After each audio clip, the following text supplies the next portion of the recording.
Olá! Hoje a nossa conversa vai fundo no capítulo 18 do primeiro livro de Samuel. É um capítulo, assim, fundamental, que vem logo depois daquela vitória do Davi sobre o Golias, sabe? E as consequências disso começam a desenrolar uma trama bem intensa. É verdade. Um momento de virada mesmo. Exato. E o que a gente tem aqui? Uma amizade fortíssima, quase que instantânea entre o Jonatas e o Davi. Aí, por outro lado, começa a nascer aquela inveja perigosa no Saul. Uhum. O Davi continua fazendo sucesso, né? E tem toda uma dinâmica complexa envolvendo as filhas do rei. Mas o fio condutor é essa mudança dramática, né? Como o Saul, que admirava o Davi, começa a vê-lo de outra forma. Uma forma bem mais sombria. Uma transformação rápida e perigosa. A primeira cena já é muito forte. A conexão do Jonatas, o filho do Saul, com o Davi. É tipo imediata. A alma de Jonatas se ligou com a de Davi. E não é só uma amizade comum. O texto diz que Jonatas o amou como a sua própria alma. É uma descrição muito intensa. E eles selam um pacto. Aí o Jonatas, que é o herdeiro do trono, dá para o Davi o manto dele, a túnica, a espada, o arco, o cinto. É bem direto. Jonatas fez uma aliança com Davi, porque o amava como a si mesmo. Mas isso é muito mais que só um gesto de amizade, né? Ah, com certeza. O que impressiona aqui é o peso desse símbolo, sabe? Jonatas está entregando as insígnias da realeza do comando militar. Sim, o manto, a espada. Exato. São itens do herdeiro. Ao fazer isso, ele está, na prática, reconhecendo algo no Davi que talvez transcenda a própria linha de sucessão real. É um ato de lealdade pessoal, quase. É subversivo, né? Parece que ele está antecipando ou até aceitando um futuro diferente para Israel. Talvez com Davi no centro, acima até dele mesmo, Jônitas. É uma leitura forte. E enquanto Jonatas mostra essa lealdade toda, o sucesso do Davi começa a ter o efeito oposto no pai dele, no Saul. No comecinho, tudo bem. Davi é promovido, vence batalhas, ganha popularidade. O começo parecia promissor para a relação deles. Pois é, mas aí vem o estopim. A volta de uma batalha e as mulheres cantando aquele refrão que ficou famoso. Saul feriu os seus milhares, porém Davi os seus 10 milhares. Ah, esse cântico. A reação do Saul é imediata. Fúria. Ele pensa tipo, 10 milhares deram a Davi e a mim somente milhares. Que lhe falta senão um reino. Pronto. A inveja acendeu de vez. Foi o gatilho para a paranoia dele, né? Totalmente. E não fica só no sentimento. Vira desconfiança, paranoia, ação. O texto fala de um espírito maligno que o atormenta.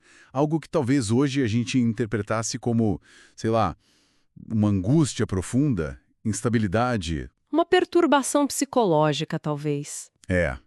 E num desses momentos, enquanto o Davi está lá tocando harpa para tentar acalmar o rei, o Saul tenta matá-lo com uma lança. Pá! E não uma vez só. 2 vezes. 2 vezes. E o Davi escapa por pouco, né? Essa mudança no Saul é clássica, mas assustadora. A admiração inicial vira medo, aí vira inveja e logo vira ódio. Aquele cântico das mulheres só confirmou o medo mais profundo do Saul. O Davi era uma ameaça direta ao poder dele. Exato. E o texto é muito claro ao ligar isso à percepção de que o Senhor era com Davi e se tinha retirado de Saul. Para o Saul, isso não era só política, era quase uma sentença divina sobre a própria queda dele e a ascensão que parecia inevitável do Davi. E aí, diante disso, o Saul começa a jogar pesado, mas de forma mais indireta. Primeiro, ele promove Davi a comandante de 1000. Parece uma honra, né? Uhum. Mas a intenção, como o texto sugere, era outra. Colocar o Davi na linha de frente, na esperança que ele morresse lutando contra os filisteus. Saul até oferece a filha mais velha, Merabe, em casamento, mas com a condição de Davi ser valente em batalha.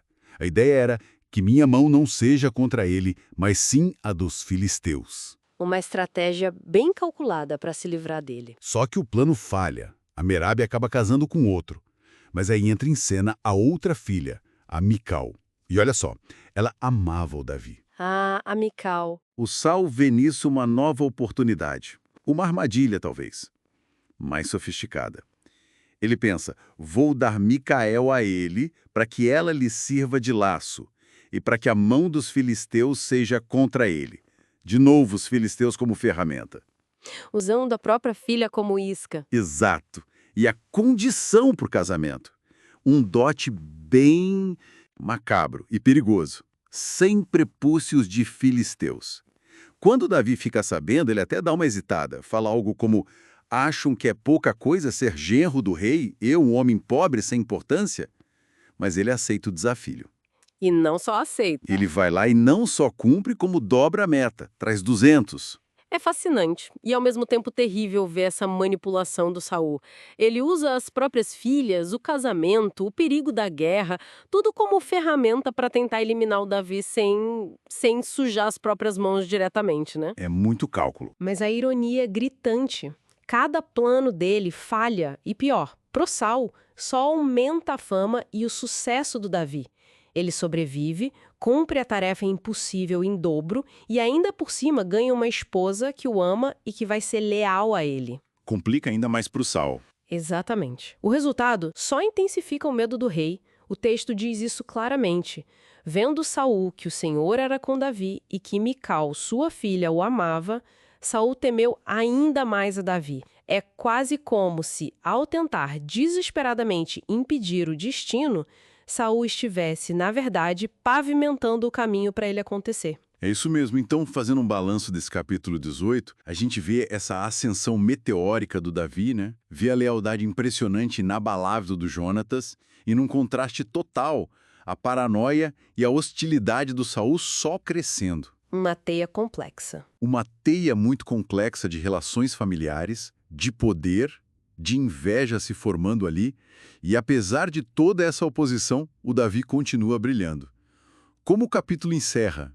Dizendo que o seu nome de Davi se tornou muito estimado. E isso nos deixa com uma reflexão interessante que sai direto do texto, né? Esse contraste gritante entre os filhos de Saul, Jonatas e Mical, que mostra uma lealdade e um afeto genuínos pelo Davi, e o próprio Saul, que está sendo corroído pela inveja e pelo medo. É verdade. O que essa dinâmica familiar, bem ali no meio de uma crise de liderança, de poder, nos diz sobre a natureza da lealdade? Será que a lealdade pessoal consegue sobreviver às pressões da política, da luta pelo trono? Ou será que esses laços mais íntimos acabam sendo moldados ou talvez até esmagados pelos grandes conflitos da história? Fica aí pra gente pensar, né?